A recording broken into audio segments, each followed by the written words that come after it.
Welcome back to the Deep Dive, where we take your source material, we tear down all the walls of, the academic jargon, and really just extract the knowledge you need to thrive.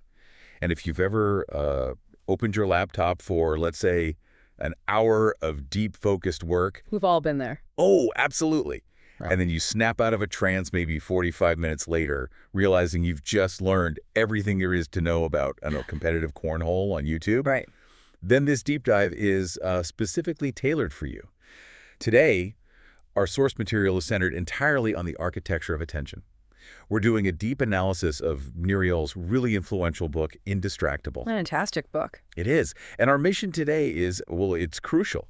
We want to stop participating in this endless cycle of blaming our phones or the news or social media. The usual suspects. Exactly. And instead start understanding the profound internal roots of why we get distracted in the first place. We're here to give you that actionable psychological core you need to actually solve the problem. That's right. And, for those of you who follow Eyal's work, there's this fascinating layer of paradox here that I think gives this dive immense credibility. Oh, I know where you're going with this. Yeah. Eyal previously wrote Hooked, which basically became the definitive manual for companies wanting to design habit-forming products. You mean addictive products? I mean, let's call it what it is, often addictive products. He literally wrote the playbook for distraction. He did. He knows exactly how the hooks are built because he helped define the architecture. So now, with Indistractable, he's providing the user manual for resistance. We're reverse engineering the experience. We are. So knowing that the expert on distraction is our guide here, we have to start with the really challenging central argument he puts forward. Let's do it. Let's unpack this crucial insight right now because it really forces a complete reevaluation of how you view productivity. The core thesis, and this is the big one, is this. Distraction isn't, it's not primarily caused by technology. Your smartphone, your social media feed, the constant pings, those aren't the cause. They're not the villain. They're not. They're merely the accessible symptom. So, okay, if the technology isn't the villain, then what is? The source material argues pretty definitively, distraction is overwhelmingly caused by our inability to manage discomfort. Discomfort? That's the psychological root. You know that vague feeling of restlessness? That sudden, overwhelming urge to check your inbox right as you start a difficult task? Oh, yeah. All the time. It isn't because the email is urgent. It's because the task you should be doing is generating some form of internal friction. Like what? What kind of friction? It could be stress, anxiety, boredom, maybe even fear of failure. Your brain is it's seeking an immediate emotional escape. That is a fundamental shift in perspective. Yeah. I mean, we're moving the problem from being like a moral failing or a tech issue. Right, I have no willpower. To a psychological mechanism. Distraction is an emotional escape route, plain and simple. And that reframing, that right there, it instantly defines the battlefield Eyal establishes. He sets up this crucial binary framework for us. Which is? Traction versus distraction. These two forces are operating in every single moment of your waking life. Okay, so let's define them clearly, because I think the definition of traction is often misunderstood. It really is. Traction is any action that purposefully moves you toward your goals, your values, your intentions. It's the aligned effort. So like finishing that critical report. Finishing the report or spending intentional screen-free time with your kids or, learning a new skill. And here's where it gets really interesting, especially for you, our listener. If you're seeking balance, traction isn't just about hard work. Right. Eyal makes this powerful and I think necessary point that traction includes planned rest and leisure. Okay, but that's huge. It is. Yeah. If you intentionally block out 60 minutes in your calendar to play a video game or read a trashy novel. Or just stare at the wall. Or just stare at the wall. That activity, that leisure time, is considered traction because it aligns with your pre-established intention and values for rest and recuperation. That distinction is so key.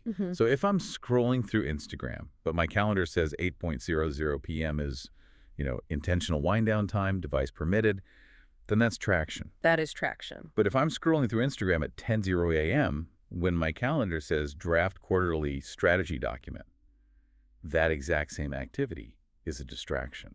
Yes, because it's pulling you away from your pre-committed intention. Right. And so distraction is everything else, is any action that pulls you away from those goals and intentions, and it's typically triggered by that internal discomfort we just talked about. So the aimless browsing, the multitasking when you're supposed to be focused. The procrastination spiral that's fueled by, the need to escape an uncomfortable feeling. So the core lesson of this whole intro is that intentionality is really the only metric that matters.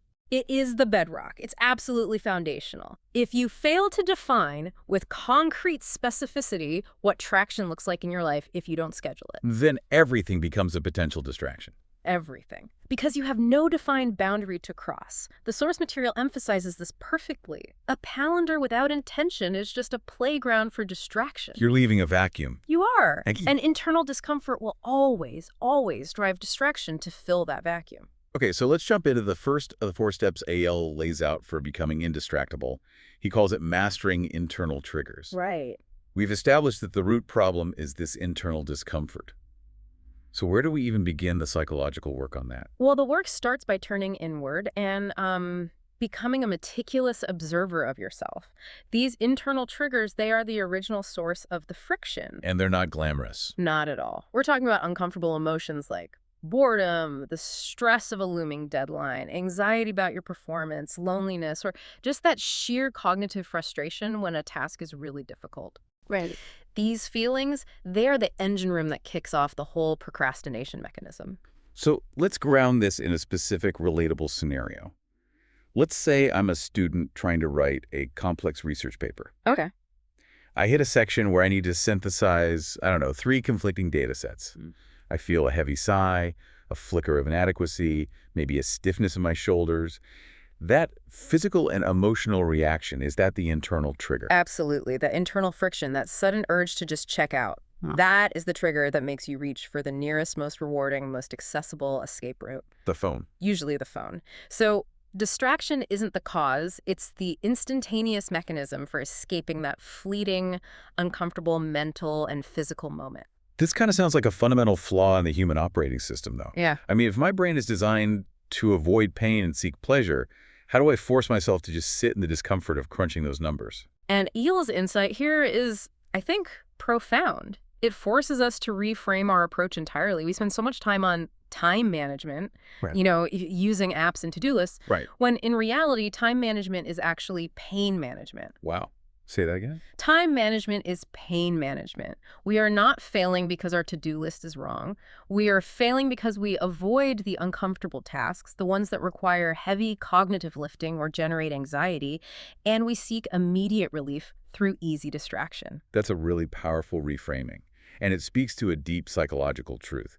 If I approach a project thinking, this is going to be painful, my brain is naturally going to try to pivot to anything that offers a quick dopamine hit or even just like neutral numbness. Exactly. And so the required technique to counter this impulse is mindfulness, but not in the sort of vague sense of meditation. Not lighting a candle. No, not necessarily. It's in the sense of acute awareness. The goal isn't to eliminate the uncomfortable feelings. That's a fool's errand. You can't. The goal is to notice the uncomfortable emotions as they arise, recognize them as an internal trigger, and crucially, create a gap between that feeling and your subsequent response.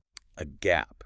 So if I feel that wave of restlessness or, inadequacy hit, what does the technique of surfing the urge actually look like in that moment? It's a deliberate 4-step process. First, you just acknowledge the feeling, but without judgment. There's my boredom, or there's my anxiety. Just naming it. Just naming it. Second, you get curious about the physical sensation. Where are you feeling it? Is it a tightening in your chest? A jittery hand? Okay, so you observe it. You observe it. And third, this is the hardest part. Allow the sensation to exist without acting on it. You are mentally riding the wave of discomfort until it naturally peaks and then subsides. So we're treating the urge itself like a temporary neurological signal rather than a command that we have to obey. Precisely. And I'll suggest some simple but really effective tactics for this. When the urge hits, instead of reaching for your phone, try writing down the internal trigger. Like on a notepad. On a notepad right next to you. I feel overwhelmed by this spreadsheet. And then physically wait 10 minutes. Set a timer. You're pre-committing to not moving for that 10 minutes. And what does that do? What researchers find is that the intensity of that urge, that overwhelming need to check out, it peaks really rapidly and then declines significantly within that short window. By just waiting, you win back control. So instead of trying to suppress the feeling, which, often backfires and makes it strong. Always backfires. We just acknowledge it. There's my anxiety about this presentation. And then you allow the emotion to pass without letting the behavior follow. You're recognizing the signal without responding to the alarm. That's a great way to put it. And this is foundational. I mean, it's absolutely critical because it connects directly back to what we can call key lesson 1. If you don't understand the specific texture of your discomfort, the true internal motivation for your escape behaviors, you will always seek distraction. Mastering the inner game means intentionally creating that gap between the stimulus, which is the discomfort, and the response, which is the distraction. This ensures your actions are driven by conscious intent, not subconscious emotional avoidance. It's the hardest part of the system, I'm guessing. It is, but without it, the other 3 steps are basically built on sand. Okay, so once we've developed that internal awareness, that ability to surf the urge instead of immediately running from it, we can transition to the proactive phase of the Eyal system. Yes. This is step 2, make time for traction. We're moving from reacting to triggers to building a robust wall of intention. This is the practical, tactical bedrock of the entire system, and it is built completely on the concept of time boxing. Time boxing. Yes, and Eyal is absolutely uncompromising on this. The rule is, if it's not on your calendar, it's not real. Not just a suggestion. No, he says this is non-negotiable for becoming indistractable. When people hear time boxing, they often think of, rigid corporate meetings and that kind of thing.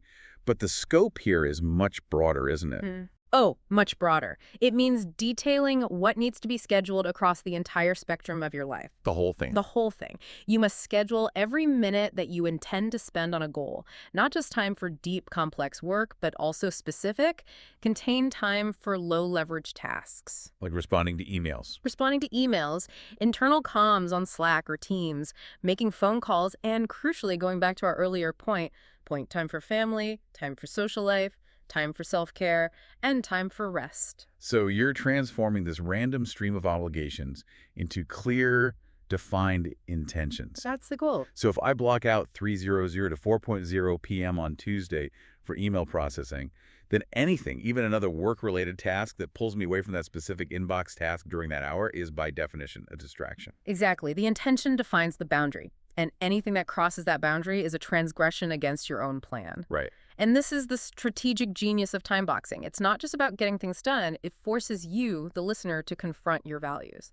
Well, we all say we value health or family or career growth or continuous learning, but Eyal forces the question, show me your calendar. The calendar becomes the ultimate accountability tool.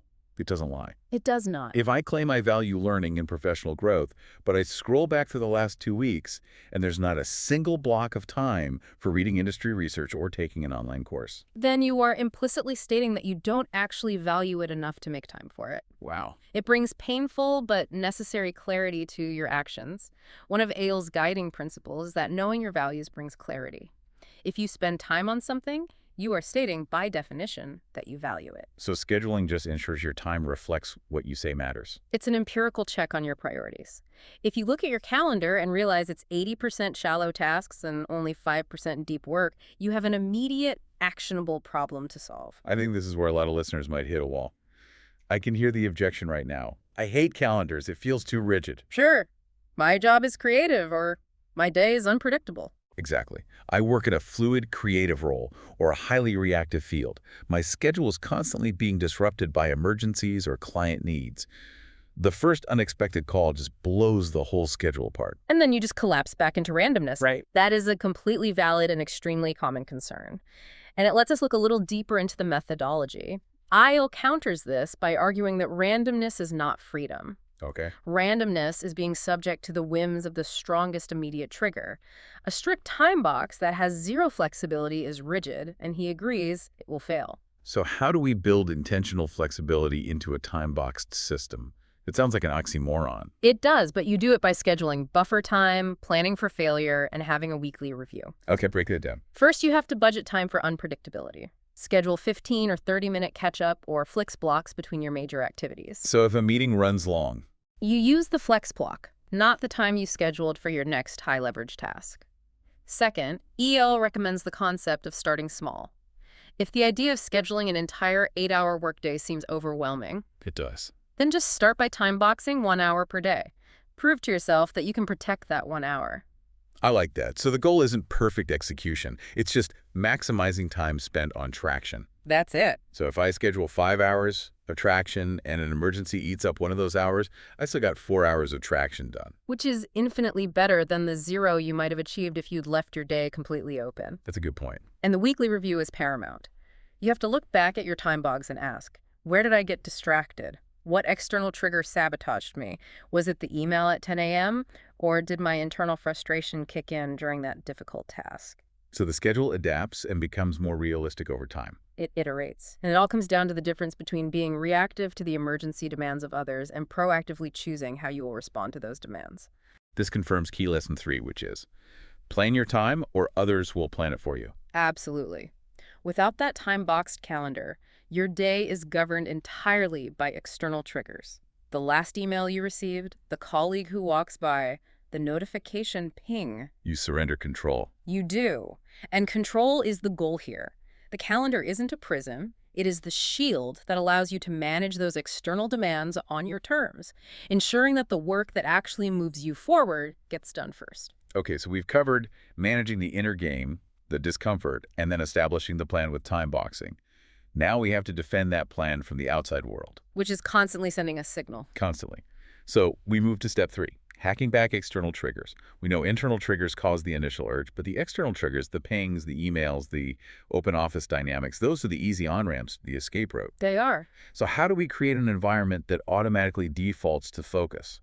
The central principle here, again, is that environment design beats willpower.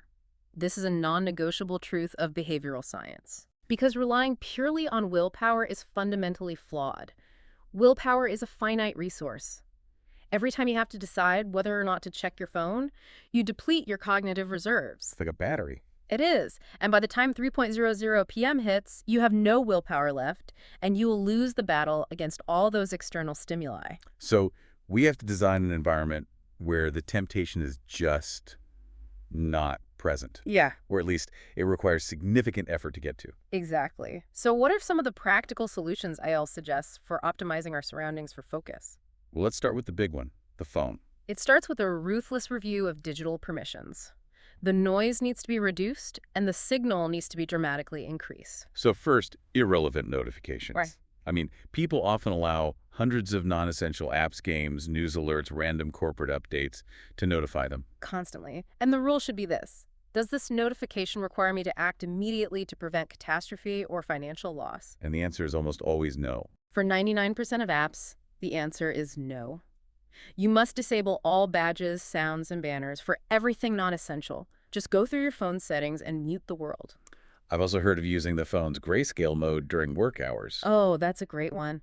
It makes the interface visually boring and therefore less rewarding. The colorful icons are designed to grab your attention. Grayscale removes that reward mechanism. It's a really smart hack. Second, using Do Not Disturb mode strategically. This is not just for sleeping. Right. You should use it religiously during those time-boxed deep work sessions. Many systems even let you set auto-reply so people know you're indisposed, which manages their expectations while you protect your focus. Third, and this is vital for the modern distributed workplace, setting boundaries at work. How do we handle the tyranny of communication tools like Slack and Teams? You time-box your communication. You treat Slack like it's email. Don't leave the client open and visible all day. So you schedule it. You schedule a specific time slot, say 11:00 a.m. and 3:00 p.m. to deal with messages. Outside of those times, you close the application completely or use a dedicated website blocker. You used to train your colleagues. You do. You have to train them that you are responsive but not instantly available. And for a physical office space, use visual cues. Wearing noise-canceling headphones is a universally recognized signal that says, I am currently indistractable and unavailable for quick chats. The goal here is making the distracting action harder to perform than the traction-driving action, which brings us to another key lesson. Yes. The analysis of effectiveness here is key. It's about creating small frictions that create big changes.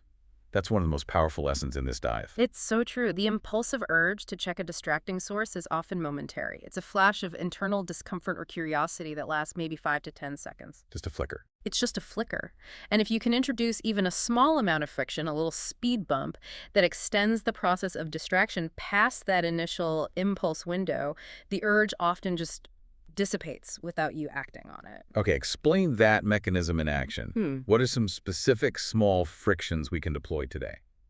Simple physical inconvenience is highly effective. Place your phone in a totally different room, preferably out of earshot. 'Cause you have to physically get up. You have to physically get up, walk, and retrieve it. That delay, that small amount of physical effort, is often enough to break the impulse. What about for websites?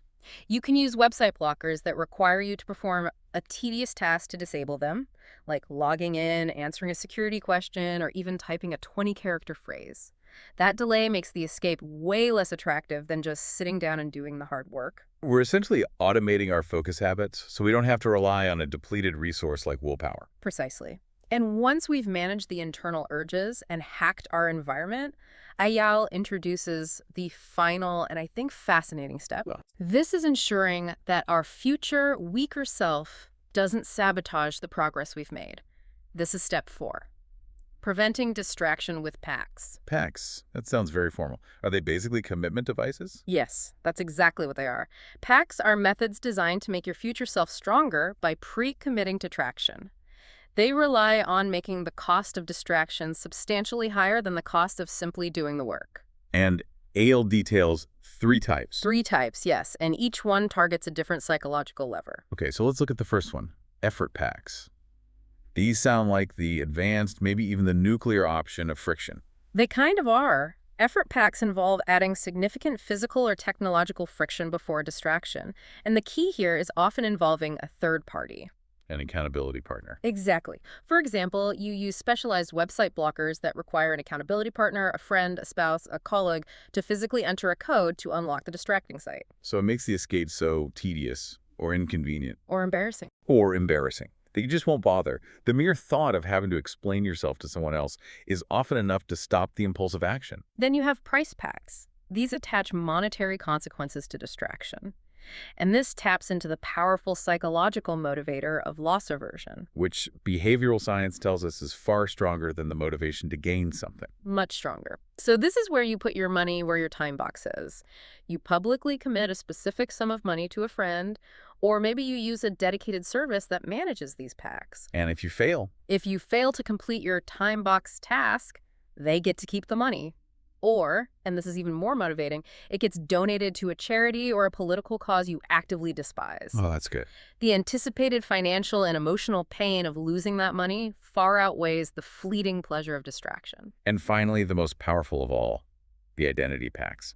This is where we shift our self-image by proactively calling ourselves indistractable. This is the deep dive into identity psychology, and it's arguably the most potent tool in the entire system. Why is that?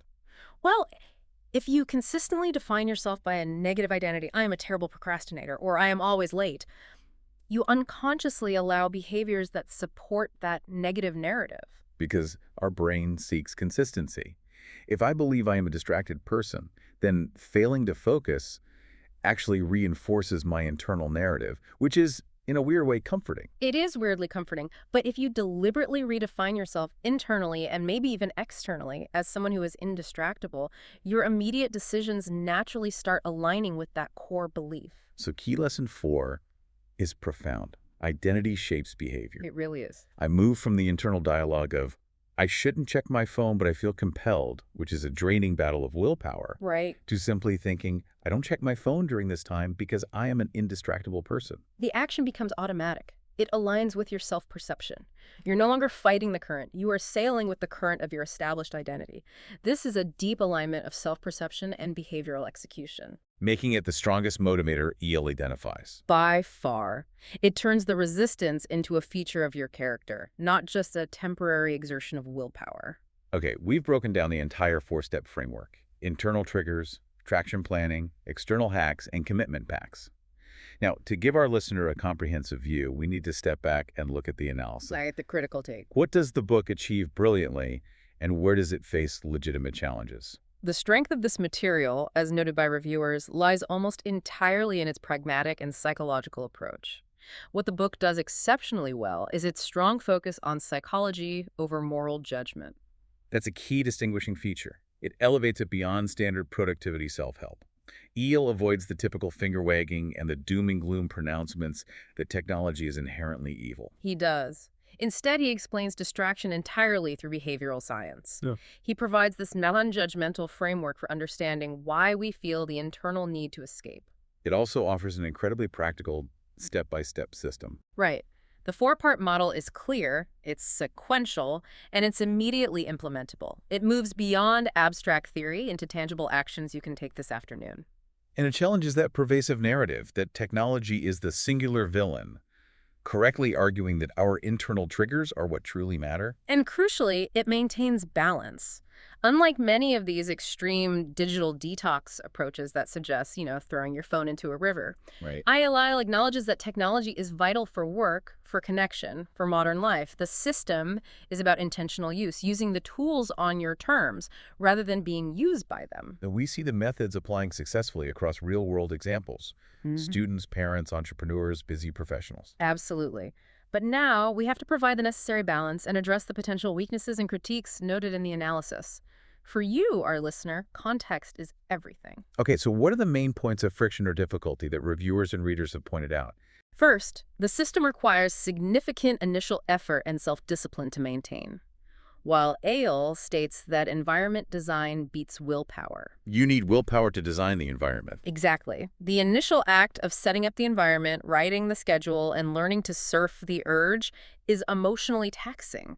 You need discipline to initiate the habit, even if the habit itself eventually reduces the need for willpower later on. So there's an activation energy problem. You need energy to set up the system that is designed to conserve your energy. That's a perfect way to put it. Precisely. Secondly, we mentioned the potential rigidity of time boxing. Right. While we did discuss building flexibility in, critics still point out that for individuals with genuinely unpredictable or crisis-driven jobs, like emergency managers, frontline medical staff, or highly reactive sales roles. Yeah, that detailed hour-by-hour planning model might be less practical. It might. For them, alternative systems like task batching or priority matrices could be a better fit. The system does assume a degree of control over one's schedule that just isn't universally available. That's a fair critique. And a related one is that the book briefly touches on deeper emotional issues but doesn't provide, clinical depth. While Eyal identifies internal discomfort as the root cause, His framework is less equipped to handle clinical challenges. it is. Distraction for someone with undiagnosed ADHD, severe anxiety disorders, or past trauma isn't just an escape, it's a deeply ingrained coping mechanism. So those individuals often require professional therapeutic intervention before a purely behavioral framework like Indistractable can be truly effective. Right. The book addresses behavioral economics, not clinical psychology. That's an important distinction for you to keep in mind. Okay, and finally, let's revisit the elephant in the room that critical reviews often highlight. The Fascinating irony. hooked problem. The hooked problem. Eyal wrote the manual for designing addictive products, and now he's teaching resistance. Critics ask, is this a conversion, or is it just a savvy marketing pivot? It's a fair question to ask. I find this paradox actually makes the advice stronger, as we kind of alluded to earlier. I agree completely. For me, it enhances his credibility.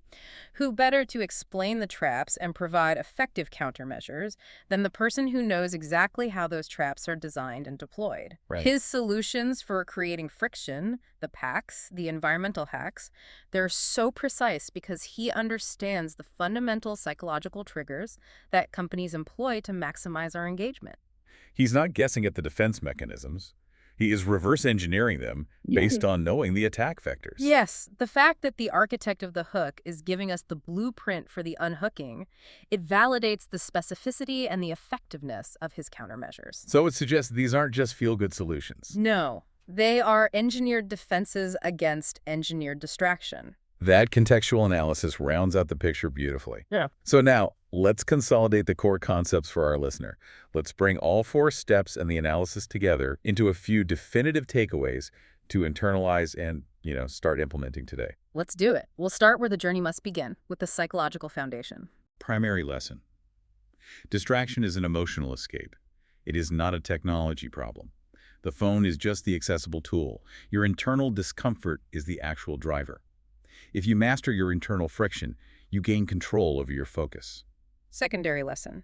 Time management is therefore pain management. You have to learn to notice and surf the urge, allowing that discomfort to exist without immediately responding with an escape behavior. Third, planning your time is non-negotiable. Time boxing means you are proactive, not reactive. You decide what's important before the pressure of the moment hits, and you schedule time for work, for family, and for rest. Fourth, identity shapes behavior. The act of calling yourself indistractable is the highest leverage tool in the whole arsenal because it leverages your self-perception to automate alignment with your goals. And fifth, environment design beats willpower.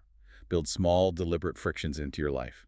Remove the triggers and the easy escape routes, and you reduce the need to expend your finite willpower automatically. Given the comprehensive nature of this four-part system, the framework is incredibly highly recommended for students, remote workers, entrepreneurs, and really anyone currently overwhelmed by the constant digital demands of modern life. It really is a strategic toolkit for reclaiming sovereignty over your mind and your schedule. It is.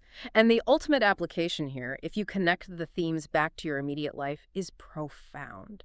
Mastering discomfort leads directly to mastering focus. You stop running from the hard parts of life, you stop feeling guilty about your leisure time, and you start using your time intentionally rather than impulsively. This dive offers a clear, actionable path to cognitive and temporal autonomy. A perfect note to wrap up this deep dive. As you go about implementing these 4 steps, especially step 4, creating those identity packs, we want to leave you with one final provocative thought to mull over as you transition back to your day.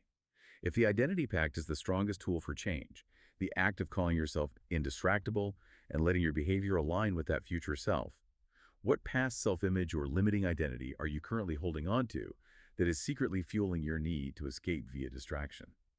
Are you still carrying the narrative of the procrastinator or the easily overwhelmed one? How do you consciously update that core narrative? And what space does that fundamental identity shift free up in your calendar for true, unencumbered traction? Think about that narrative shift. We'll see you next time on The Deep Dive.